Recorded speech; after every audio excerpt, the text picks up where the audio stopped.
Hey there, this is Victor Santana with StockHunters.com for Tuesday, October 4th. How's everybody doing? Here we're looking at the daily chart of the U.S. total market, ticker symbol TMW. As you can see, we've had a update today of 1.8%, and seems like we are now developed a channel here. We may reach up to this channel line, probably around 85.30 or all the way up to 87.50 to retest this upward trend line that comes all the way from back here. Looking at the RSI, we did get the oversold signal, which warranted that any moment we would get a big bounce. And the MACD is still negative tick with the trend line here just starting to intersect here. So this is still weak at this part here, and we do not have a trigger to consider getting in long on this. So let's go ahead and break these down to the individual indices. We're looking at the Dow, and the Dow has this channel that's been developing, and we did get a 1.2% update today. It almost touched the slower trend, and what we're noticing here, we're seeing a divergence where this low is higher than this last low, while at the same time the price action is this low here is higher than this low here, which is the opposite. So there's going to be a tendency of going up to this area in general as far as price movement, so we'll have to wait and see. MACD is also showing a divergence where this low is lower than this low. Looking at the histogram bars here, we do not have a positive histogram bar as of yet to give us an all clear to get in, but this is something to keep an eye on. Let's go now to the S&P. In the S&P, you could see we had a pretty strong up day of 2.1%, almost 2.2. We are showing a divergence signal as well.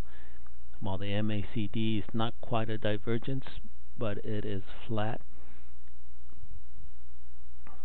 So you can see the price went down here, lower low, while here it's higher low.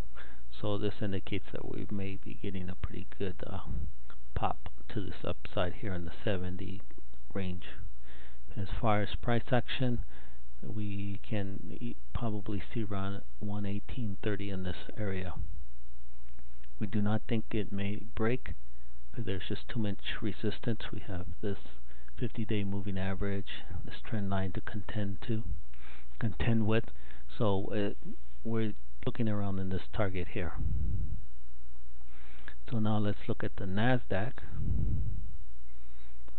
Nasdaq had a 2% up move, and we're also seeing a bullish candle overshadowing yesterday's price movement here.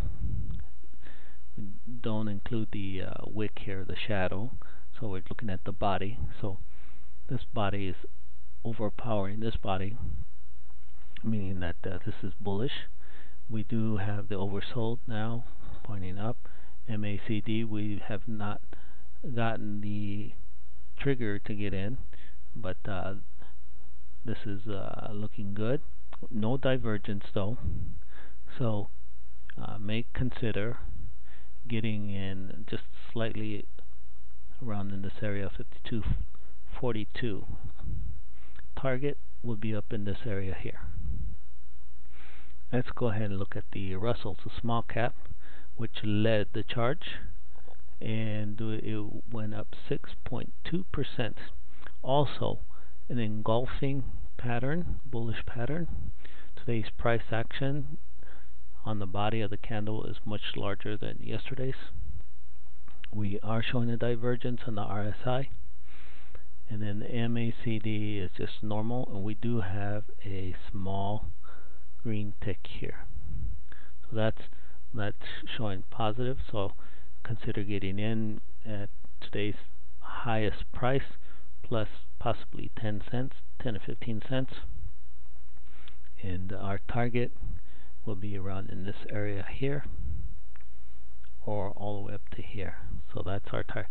We do not think this is the bottom because the channel now is going down unless we break it and then get another day higher to confirm, but we'll just take it one day at a time.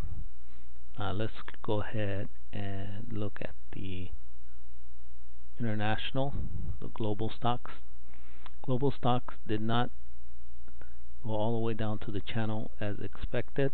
It's kind of in the middle. You could almost argue that it's an engulfing pattern based on yesterday's action, and so we could see it going up into this area here. Did not get oversold as expected, so it's kind of neutral here as far as the signal. Did not get oversold, and the MACD is still below with no indicator of the green bar here. So now let's go and look at our plays that we have. We're going to go and review what was triggered out first, and we're looking at Yamana Gold.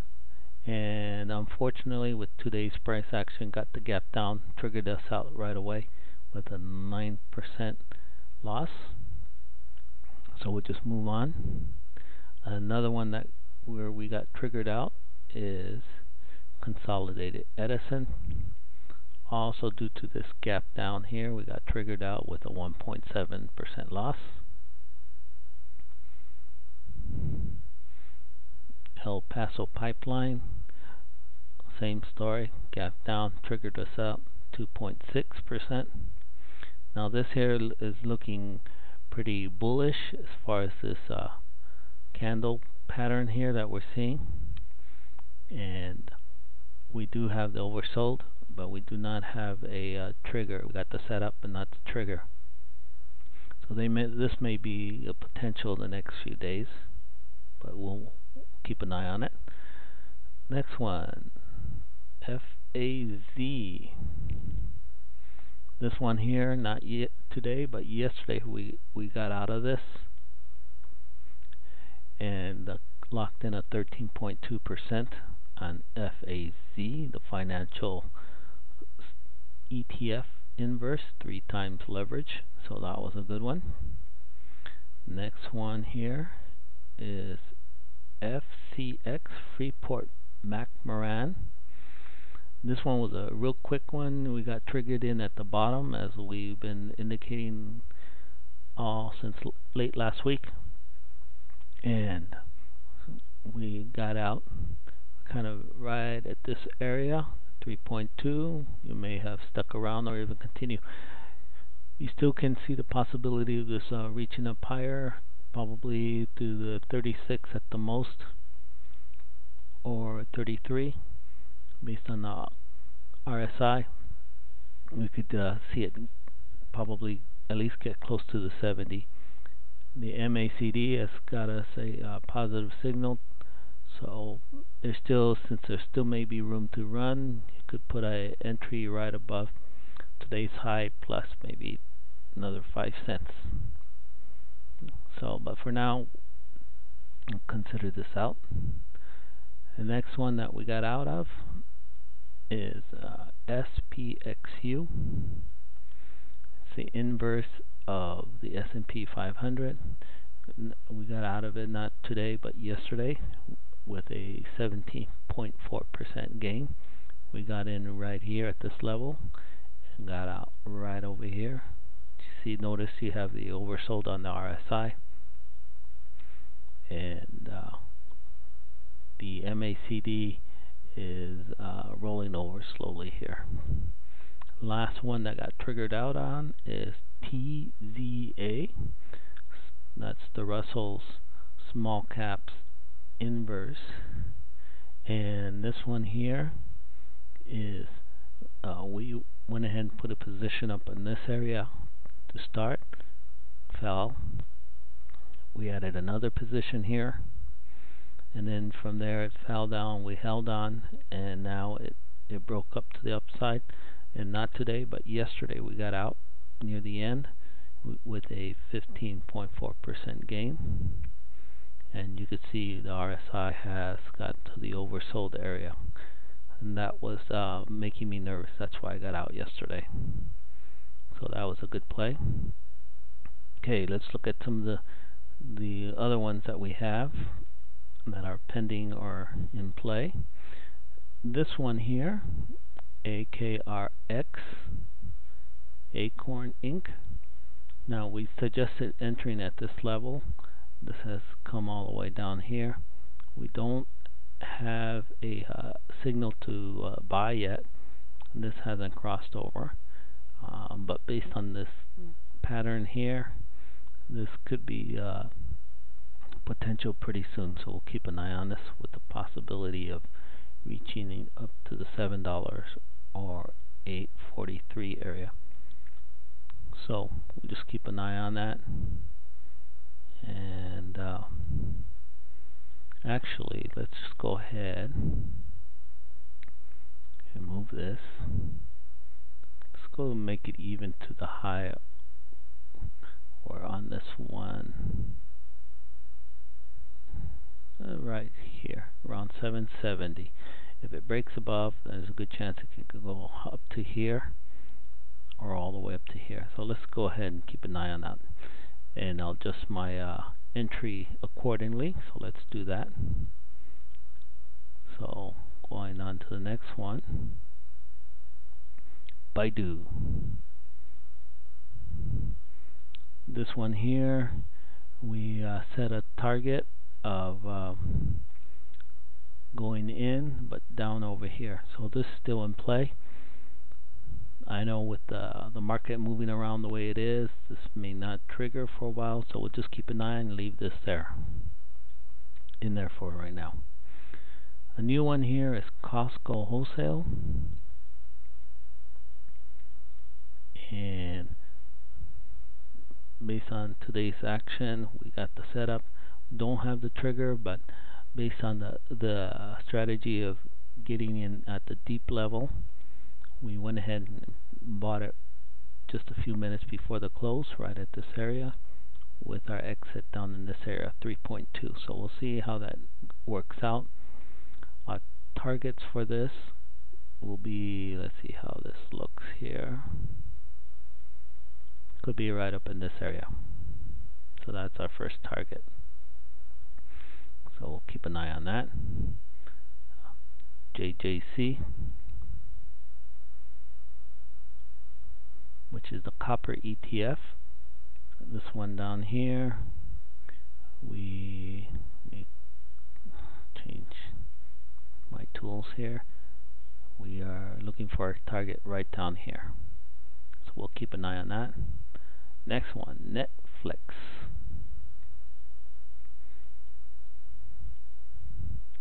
Netflix, we have a buy order at 95.50, so we'll keep an eye on that. And the next one is OPPR. This one here, we put a entry up in this area, continue to go all the way down here. They got the cross. We don't have the trigger, so we're going to go ahead and move this buy right at the high of this bar right there, which is approximately 1410. If the momentum continues, it'll trigger there. Target price here would be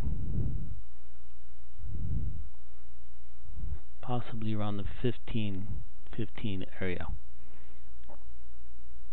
because we got plenty of room to run up to here, so we'll just have to wait and watch. Okay, so go ahead and adjust that accordingly. And we still have SDS. On this one here, we got the oversold, we did not sell, and pull down. So if you want to be extra conservative, you can continue and exit tomorrow, or just wait for the pullback. We can expect a pullback of, let's see here, pretty much the opposite right here, right in this zone. This is the area we're going to be looking for. We're going to add another position and look for the market to collapse while this one continues up. But this is the inverse. And then finally, we have US Steel. Move this up. Oh, that's not going to work. Let me get rid of this here. And move this up. We have a entry right here, 1695. Alright, so it could dip, touch, get in, and it could potentially go up to 2460. You see it has oversold, it's continuing up. So we'll just wait and watch. We have to be patient. If it doesn't trigger, that's okay. So I know we got a lot on our plates here, so we'll just take it easy and play it day by day and keep our odds up. Until next time, keep your eyes on the markets, and remember, putting in stops keeps your emotions out. Till next time.